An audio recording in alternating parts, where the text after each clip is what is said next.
Welcome everybody to Courier Prep Football Weekly. We're rolling into week 3 now alongside Erik Jacobsen. I'm Andy Rohr. As always, we'll take a look at the game of the week, and this week that game is between Larkin and Bartlett, and we'll also get to know a few players in the Faceoff. And we'll also be getting Erik's picks on all the area's games. But right now, let's take a look at this week's game of the week.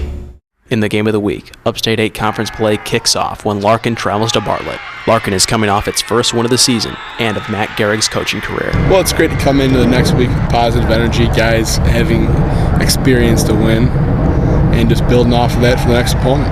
Well, in general, I was pleased that we found a way to win. Some guys stepped up and made some really big plays, and without those big plays, the game might go the other way. Larkin has beaten Bartlett the last 2 seasons, but is the heavy underdog this year against the Hawks.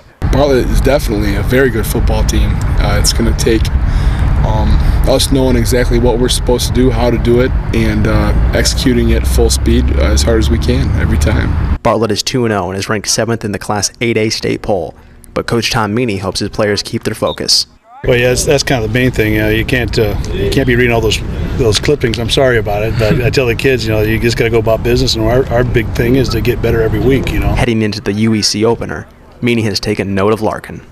So we have our work cut out for us. They're a good team. The quarterback's quick and mobile, and they got a little option they run there, and speed option and triple option. So we got our hands full. Our kids are I hope are taking them very seriously.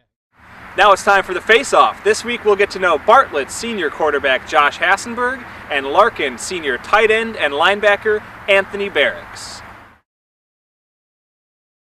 Vegetables. Any kind of vegetable. Tacos. If I could play for any coach. Joe Paterno. Coach Gehrig. I've been number 7 pretty much growing up every single year of my life because I love the Denver Broncos, and growing up watching John Elway. All right. He's my favorite quarterback of all time. So. No, I'm just number 88. Globard North. Mm-hmm. Yeah, that was really. We all got up for that game. It was really exciting. So it was awesome. Elgin. I want to thank everybody for helping us out with this week's Face-Off. Right now, it's time for the picks. Erik, let's get it started with the game of the week, Larkin at Bartlett. Well, I'll tell you what, I was very impressed with the way Larkin played last week. That was a heck of an effort by the Royals, and they really have a whole new look this season. Defense first, playing tough.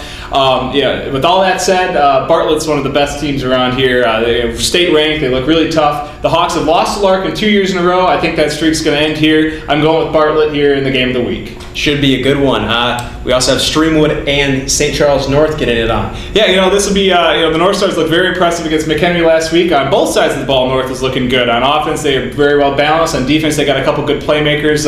They definitely look like they're going to have the upper hand here. Streamwood, Derek King looks like he could be a good presence out of the backfield, but really the North Stars are the class of this matchup. I'm going to go with North in this game. All right, another non-conference game for Elgin. They're going to be taking on Kankakee. Yeah, this is a couple of programs who are looking to kind of get things going here. A lot of similarities. The Maroons, are they going to break through for Coach Bierman's first win here? We'll see. The offense is kind of, it's been there. The defense just hasn't been. But until they get that defense fixed, I don't know if I can pick Elgin. So I'm going to go with Kankakee here on the road. All right.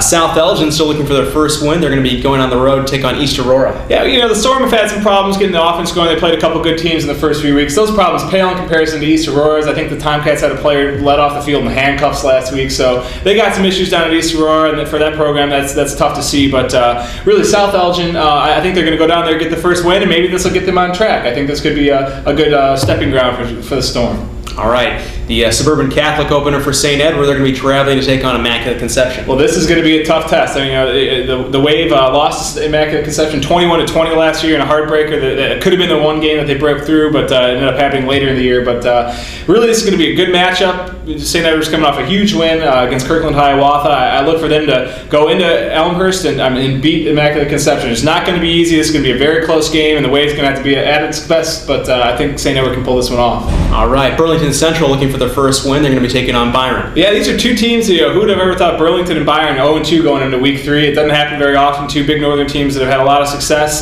the Rockets are just kind of struggling right now, still trying to find their footing with a whole new look, and going on the road up to Byron, which is going to be pretty comfortable team. I'm going to go with Byron at home to take off Burlington Central. All right, Hampshire, another team that's 0-2 right now. They're going to be taking on Oregon on the road. Yeah, and the Whips are just looking to try to find some ways to get some things fixed up front. I think they're getting beat on offense and defense. They got to get that shored up. And going against Oregon, that's not the team you want to do that against. Oregon, one of the best teams in the Big Northern West. They're 2-0 coming in. This is a tough test for the Whips. I like the Hawks to win this game at home. Oregon, taking Oregon here. All right, Dundee Crown then. They're going to be going on the road to take on Grays Lake North. A winning streak for the Chargers? Yeah, we could see. This is a winnable game for the Chargers, as is week 4 against Grays Lake Central. The thing right now, Dundee Crown, they just need to improve a little bit on offense, keep that defensive play that was there last week against Streamwood. They're making strides here, and I like Dundee Crown to go on the road and win this game, but they're going to need to play at their best. I mean, they can't overlook anybody, as Coach Mike Davis said after the Streamwood game. So I'm going with Dundee Crown, and let's hope they can go up there and take care of business. All right, back into the Upstate 8 now. St. Charles East, they're going to be hosting Waubonsee Valley. This one,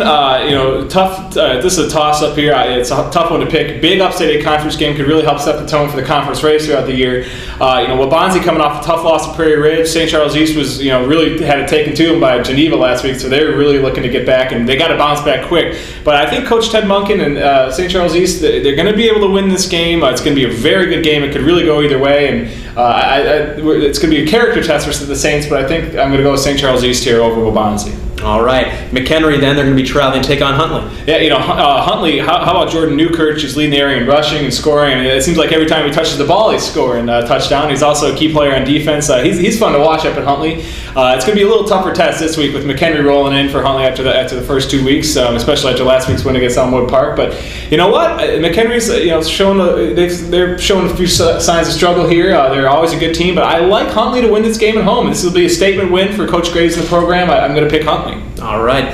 Jacobs, the Golden Eagles, will be traveling to take on Crystal Lake Central. Yeah, Jacobs wins a 1-point game in week 1 in triple overtime, loses a 1-point game to Larkin in week 2. It's a tough go. They're going to be in every game. I think they've got some good players and everything, but going on the road against Crystal Lake Central, it should be a very even game, but I like the Tigers of Crystal Lake Central at home. I'm going to take them over Jacobs. All right. And then Genoa Kingston, they're going to be hosting Harvard. Well, the Cogs, looked good again last week in a win against Wheaton Academy, but the test gets a lot tougher this week when the defending Big Northern East champ comes in. They're going up against GK, which is one of the best in the West. It's going to be a great Big Northern Conference matchup, but it's a toss-up here, but I think I got to go with Harvard. They've kind of been in these games a little more often than GK, but it'll be a close one, but I'm going to go with Harvard. All right, there you go. They're the picks from Eric on all this week's games. Be sure to check out Friday's Courier News for more information on all the contests. Be sure to check back on Saturday for game recaps and more information. And be sure to check out the blog on Courier News Online for more information on all the area's games. And also, be sure to check out Courier News Online on Sunday for video highlights from this week's game of the week between Larkin and Bartlett. So enjoy the weekend. Enjoy the games, everybody. So long.